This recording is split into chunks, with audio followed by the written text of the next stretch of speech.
Good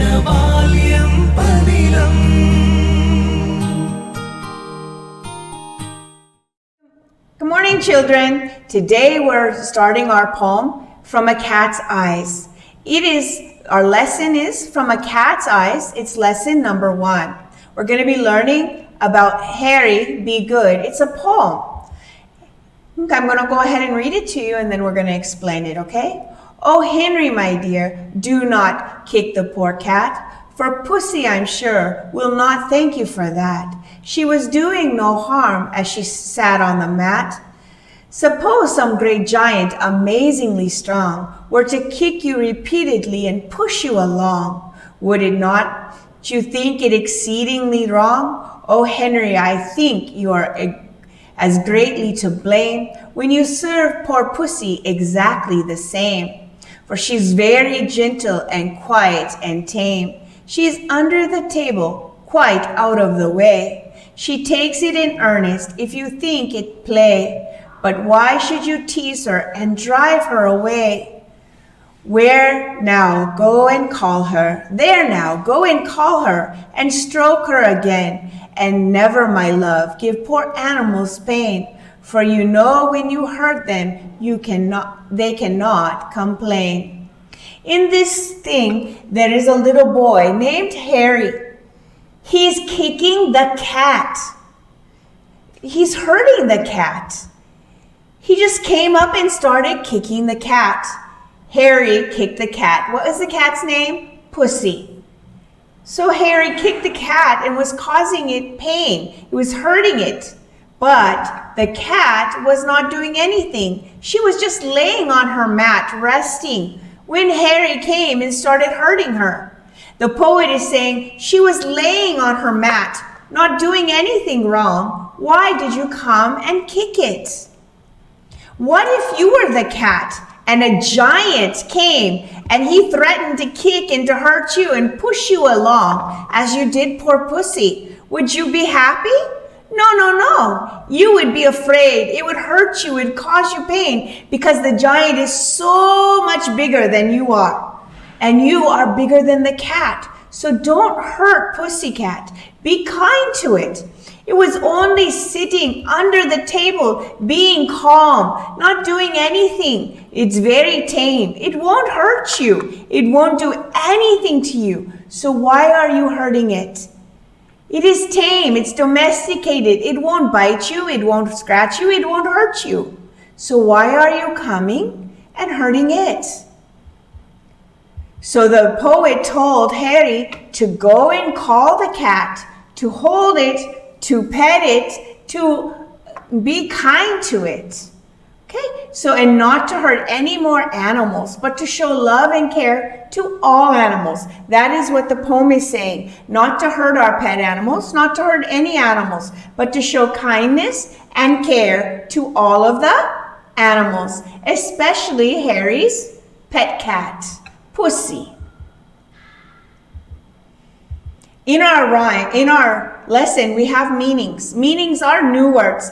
They help us to speak better, to read better, and to understand what we're studying. So today, our meanings are amazingly. What does amazingly mean?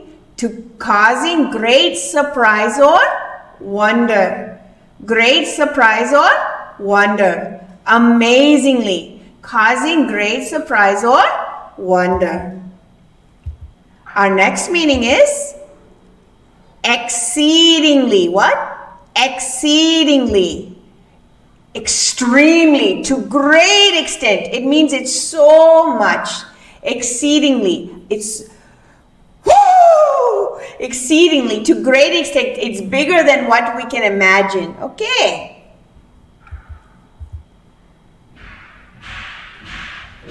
Tame means domesticated. Domesticated. It means that the animal won't hurt you, won't scratch you, won't bite you, but it's tame. You can go up to it and you can pet it. You can spend time with it. It's tame. It's domesticated. It means it can live in your house.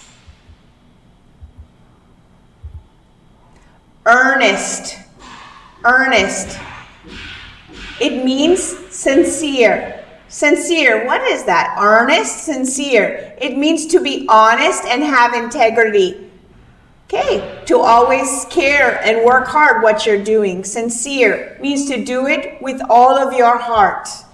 Okay, so in our story, the cat is sincere. It's loving Henry, even though Henry is being mean.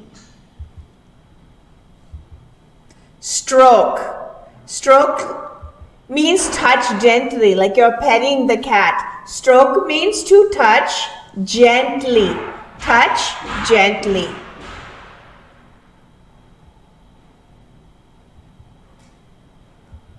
Now, our lesson is a poem. Poem is under poetry. Poetry is a type of literature that has rhythm. You can say it to a beat. You can say the poem to a beat. Like so many of our stories, when we're in lower classes, we say rhymes. Okay, poetry is like a type of rhyme. Okay, it has a rhythm. Also, poetry is a collective noun for a collection of poems, a group of poems. So poetry is a collection of poems. It's a group of poems. Okay, poems have some key elements. A poem, it can be written on any topic. A poem can be written on any topic. So it can be about animals, it could be about birds, it could be about your parents, it could be about your new bike, it could be about your toys. Okay, it could be about how you feel, about being happy or being sad. A poem can be written on any topic. Whatever you want to write about, you can make it into a poem. A poem conveys a message. It tells us something. It also helps us to think about a topic or a feeling. It usually has rhyming words, words that have the same ending sound, like bat, cat, mat, rat. Okay, log, fog. It has some type of rhyming words. Rhyming words just mean it has the same ending sound. Poems can be divided into stanzas. Okay, a stanza is a group of lines written together. Okay, a stanza is a group of poem lines written together. So what are the key elements of a poem? It can be written on any topic, conveys a message, it makes you think, it has rhyming words, and it's divided into stanzas. What are they? It can be written on any topic, conveys a message, makes you think, has rhyming words, and is divided into stanzas. Those are the key elements of a poem. What are the key elements of a poem? It can be written on any topic. It conveys a message. It makes you think. It has rhyming words, and is divided into stanzas. Now, our story, our lesson is all about cats. So let's go ahead and watch a small cat video about different facts about cats.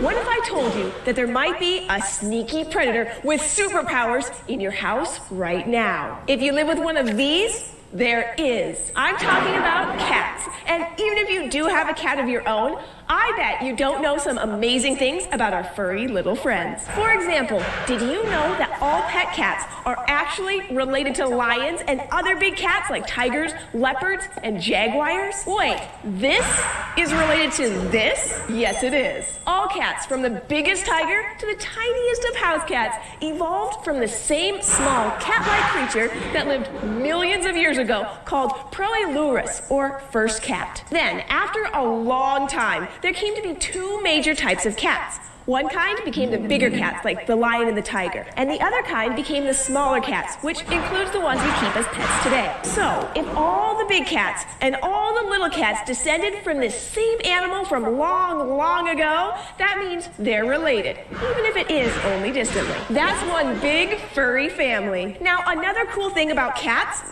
they have excellent hearing. Lots of animals, including dogs, have better hearing than we do, but cats can hear better than both humans and dogs. Even if your cat just looks like it's curled up enjoying a relaxing nap, it's still extremely aware of its surroundings. Their little ears are super sensitive, and they're always listening. Your cat can hear everything that's going on around it, from the sound of you listening to music in your bedroom all the way up the stairs to the sound of birds chirping outside in your neighbor's yard. In fact, cats can hear things up to 4 times further away than you or I can. And not only can they hear things from far away, they can figure out exactly where those faraway sounds are coming from. So, if your cat's snoozing in the basement and you open the kitchen cupboard where you keep their favorite treats, they'll probably come running. But if you open another cabinet in a different part of the kitchen, they'll probably be able to tell the difference and just keep snoozing. Thousands of years ago, cats needed this super sense of hearing to help them track down food and to escape predators in the wild. Today, now that they live among humans who help provide for them, they don't need it quite as much. But it's always good to know when that treat cupboard opens. And lastly, our third cool thing about cats, they rule. Well, sort of. Some ancient cultures, like people who lived in Egypt thousands of years ago, treated cats like royalty, almost as if they were kings and queens. Early Egyptians were thought to have had problems with rats in their homes. In order to get rid of the rats, they brought in cats to hunt them. And the people liked the cats so much that they kept them and treated them extremely well. Ancient Egyptians even mummified the animals for their journey to the afterlife, just like they did with their human rulers. So, sorry dogs, in ancient Egypt at least, cats ran the show. Now the next time you see a cat, you'll know that you're looking at a super cuddly animal with super hearing that was once treated like royalty and is related to lions and tigers. And if you'd like us to sniff out more information about cats or anything, just let us know. Get help from a grown-up and leave a comment down below, or send us an email at kids@thescishow.com. Thanks for joining us, and we'll see you next time here at the Fort. So, did we like that video about cats? So we know cats have super hearing. They used to be treated like royalty, and they're related for a long, long time ago to lions and tigers. Isn't that awesome? The big cats. Now let's look at the structure of the body parts of a cat. Can you see the ears, the tail? What covers its body? We have skin, but a cat has furs. We have hands and feet, but a cat has paws, and instead of fingernails, they have claws. Now, they have some things that are the same as us: ears, eyes, nose, mouth, but some of the things are different. They have whiskers, tail, right? So, see all the parts of the cat. Okay, you see that? Good. Now, cats have different behaviors. Okay, how can we know what behavior or what mood our cat is in? By the way they make their sounds. Okay, when you hear meow, meow, meow, the cat's meow means it's trying to catch your attention so that they get their way of, it's like their way of communicating with us to let us know that they are hurt or if they are hungry. Okay, so a cat meows to get our attention, to let us know that whether they are hurt or they're hungry. Now they purr. They purr. A cat purrs when they are happy. It shows their emotions and their needs, but they purr when they're happy. Now they hiss. The cat hisses when they are unhappy. The cat hisses when they are unhappy. Too low, don't get too close. I don't want you to come close to me. So they'll hiss. Psst. Okay, they lick. They lick people as a display of affection and trust. If they lick you, that means they love you and they trust you. They also lick to groom themselves. It's like giving themselves a bath. So they lick their body to get themselves clean and to stay clean because they don't want to be dirty. Again, they meow to show if they are hurt or hungry. They purr to show that they are happy. They hiss to say, stay away. And they lick to show love or to clean themselves, to show their affection. These are the behaviors of a cat that we can see by the sounds that they make. Now, we're going to go ahead and start our grammar. If you have not completed your work for the poem part, please go ahead and pause the video, complete that work, and then continue with the grammar. Okay, so we're going to revise plurals. We know that we can make plurals by adding S. We can add S to make most plurals, like bag, bags, book, books. Okay, cup, cups. To most words, we can add S. One bug, two bugs. The second rule is, if a word ends in CH, SH, S, double S, X, or Z, we add ES. Ostrich, ostriches. Okay, when it ends in CH, SH, S, double S, X, or Z, we add ES. Like I told before, you can usually hear the difference. Not always, but most of the time. S says S, and ES says ES. Okay, so that is very easy to figure out. Not all words make the sound, but most words do. Okay, we change, when we are making plural, we change the Y to I and we add ES if there is a consonant before the Y. If there is a consonant before the Y, we change the Y to I and we add ES. Okay, so if it's, vowels are A, E, I, O, and U, right? So if it's a consonant, it'll be anything that's not a vowel. Any other letter that is not a vowel is a consonant. So if there's a consonant before the Y, we change the Y to I and we add ES. Like puppy, puppy ends with a Y, but there is a consonant before the Y, P. So we change the Y to I and we add ES. So we get puppies. Next, rule 4. We change F or FE to VES. We change F. If we singular, wife. When we want plural, we say wives. What happens? We change the F to V and we add ES. So if the word ends in F or FE, we change the F to V and we add ES. Leaf, leaves. Knife, knives.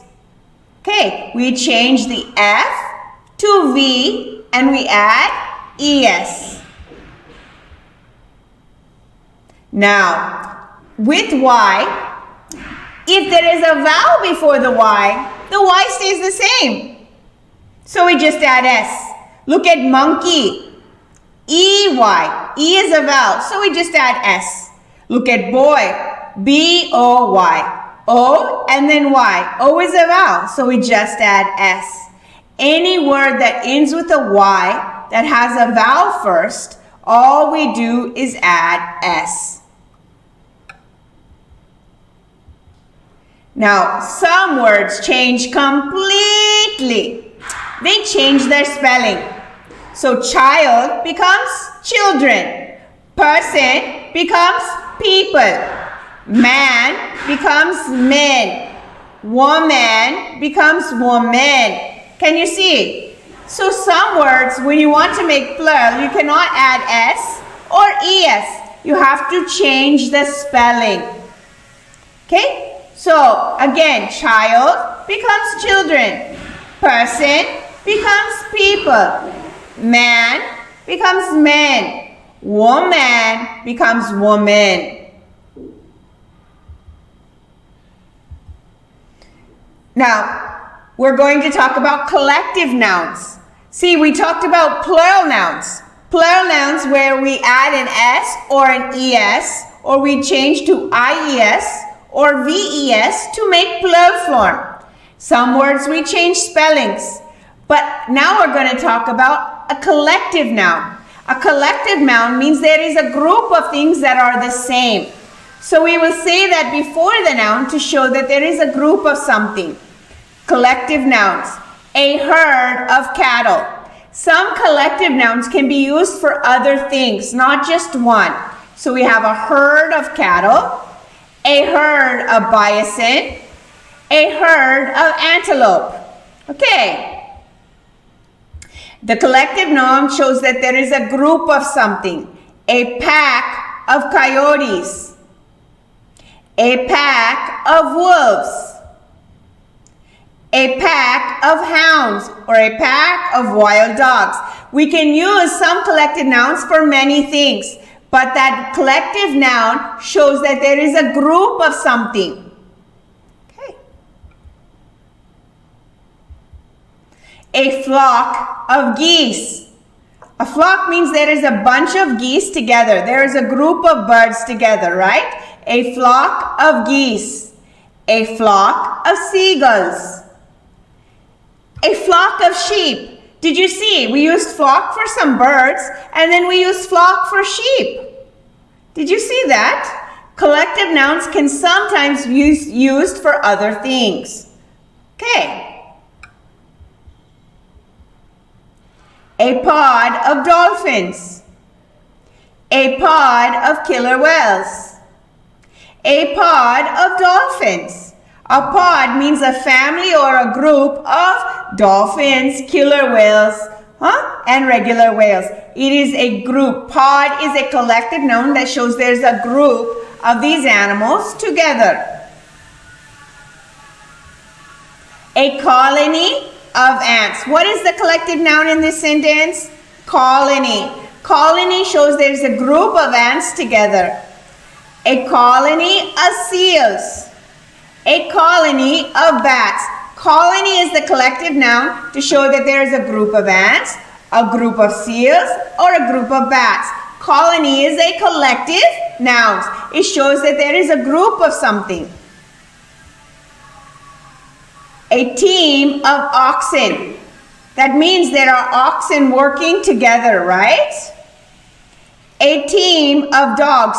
The dogs are working together to pull the sleigh. A team of oxen, a team of dogs shows they are doing one work together. They are working together to complete a task. When we are completing a task, we use the word team to show that they are doing some work together. So a team of oxen, a team of dogs, a team of horses. See, these horses are pulling the sleigh. In each of these pictures where they use the word team, it's because they are working together to complete a task or a job. Okay, the oxen are plowing the field, so it's a team of oxen. The dogs are pulling the sled, the man on the sled, so it's a team of dogs. The horses are pulling the sleigh in the snow, so they are a team of horses. A team shows that they're doing some work together. Even we would say a team of athletes. Why? Because they're trying to work for one goal to win the game. So team is a word, a collective noun to show that a group of things is working together. Litter. A litter of pigs. It shows that there were babies born to the pig. Litter is a group of baby pigs. A litter of puppies. A litter of kittens. That means the mother just gave birth to the animals. They are new. They were just born. A litter of pigs, a litter of puppies, a litter of kittens. A troop of baboons. A troop of baboons. Okay, they're like a type of monkey. A troop of baboons, a troop of gorillas, a troop of monkeys. So all the monkey family we can call as a troop. Baboons, gorillas, monkeys. We can say troop. Okay. A swarm of locusts. A swarm of flies. A swarm of bees. Okay, they fly together in a big group. Okay, they are a swarm. A swarm is the collective noun for locusts, flies, bees. Okay, what is the collective noun in a swarm of locusts? A swarm of flies? A swarm of bees? It's swarm. Swarm is the collective noun.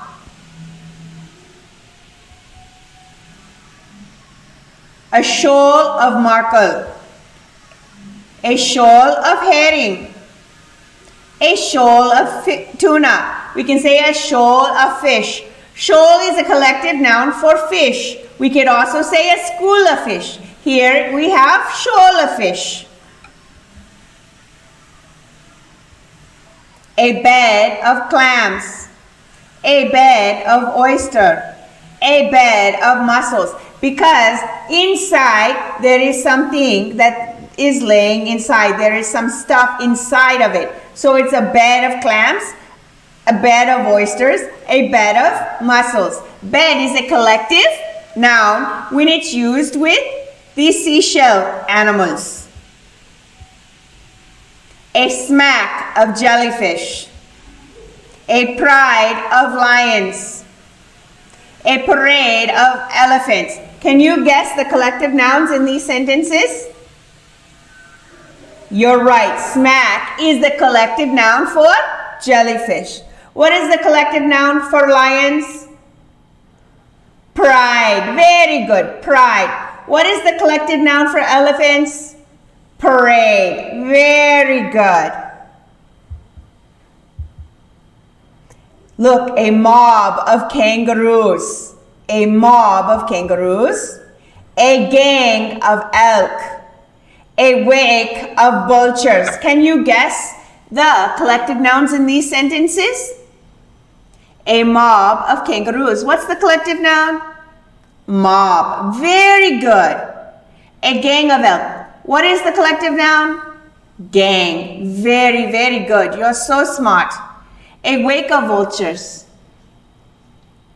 Doesn't wake mean to get up in the morning? Well, it depends on how you use it in a sentence, right? Here, a wake of vulture is a collective noun for a group of vultures. See, words can change meaning based on how they are used in a sentence. So here, a wake of vultures means a group of vultures.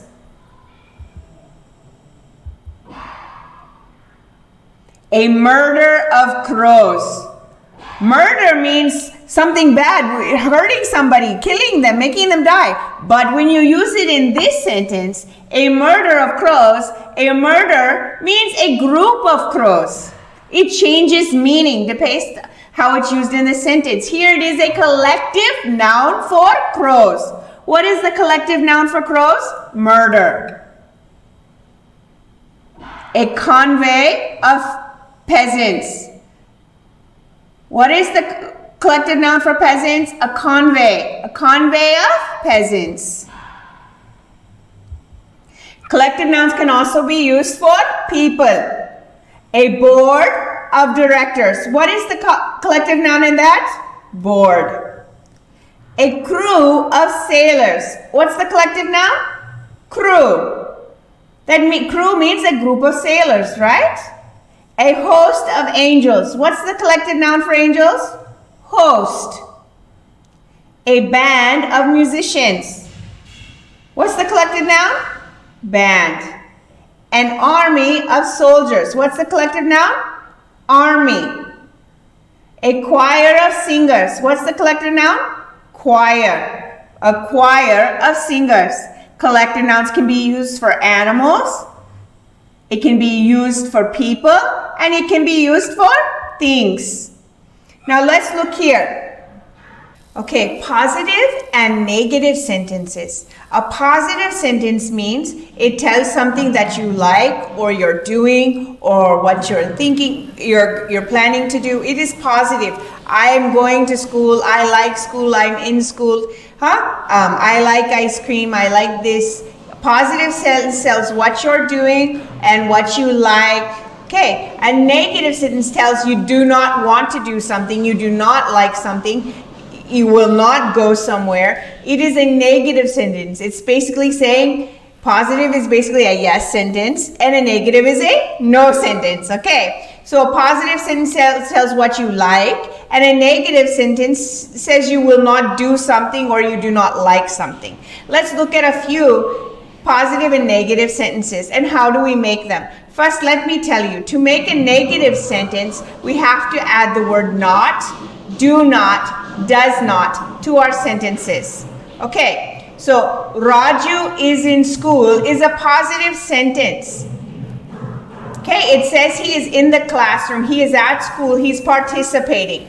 But Raju is not in school is negative. It means he did not go to school today, he's not in his class, he's not learning. Negative means you are not a part of it. You don't want to do it. You're not there. Okay, Raju is in school is positive. Raju is not in school is negative. You see the word not is added to the negative sentence. Next, the children are in the garden. That shows us that children are playing in the garden. Maybe they're playing ball, maybe they're riding on the toys, maybe they're a part of something. But in the negative sentence, the children are not in the garden. That means they are not there. They're not playing. They're not enjoying. A negative sentence says they are not participating or they're not in a place. We add the word not. The children are not in the garden. Okay, the next one. I like chocolate ice cream.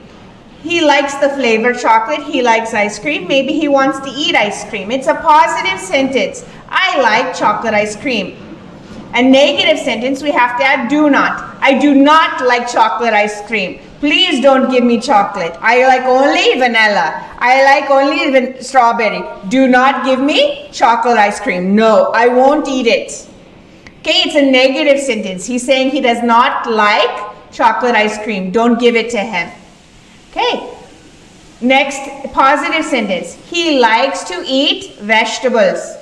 He likes vegetables. He doesn't mind having a salad for dinner or lady finger curry. He likes his vegetables. But the negative sentence says he does not like vegetables. Don't give him vegetable curry. He only eats meat curry. He does not like vegetables. He'll cry and whine, I don't want to eat my vegetables. It's a negative sentence. He does not like vegetables. Okay, my brother can ride a bike. Positive, he can get on the cycle and he can ride. Okay, he can go from here to there on the bike. But my brother cannot ride a bike is negative. He's not able to do it. Okay, my brother cannot ride a bike shows that he's not able to do it.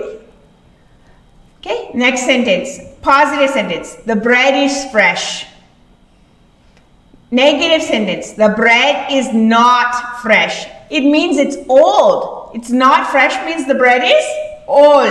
When we add the word not, it changes it from a positive sentence to a negative sentence. Okay, when we need to change a positive sentence to a negative sentence, we need to add the word not. Sometimes we need to precede it with do or does. I do not. He does not. If it's in the, okay, so we have to add not to the sentences to make them negative. Okay, I want you to remember, do not can be written as doesn't, and does not can be written as doesn't. Okay, that has the same meaning. Don't and doesn't are just short forms. They are the contractions. Okay, so when we make positive sentence, we say something we like or a place that we are. To make a negative sentence, we have to add the word not. Okay? I am in the classroom is a positive sentence. I am not in my house is a negative sentence. I'm telling where I am is a positive sentence. I'm telling where I am not, I'm not in my home. Okay, is a negative sentence. A negative says what you're not doing or what you do not like. Okay, so I want you to go ahead and practice making your positive and negative sentence in your course book and companion And I want to say, okay, you can see each one of these sentences. The children are in the garden. The child is not in the garden. I like chocolate ice cream. I do not like chocolate ice cream. He likes to eat vegetables. He does not like to eat vegetables. My brother can ride a bike. My brother cannot ride a bike. The bread is fresh. The bread is not fresh. You can see clearly that not is added in all the negative sentences. Practice your work and bye. Happy learning. See you next time.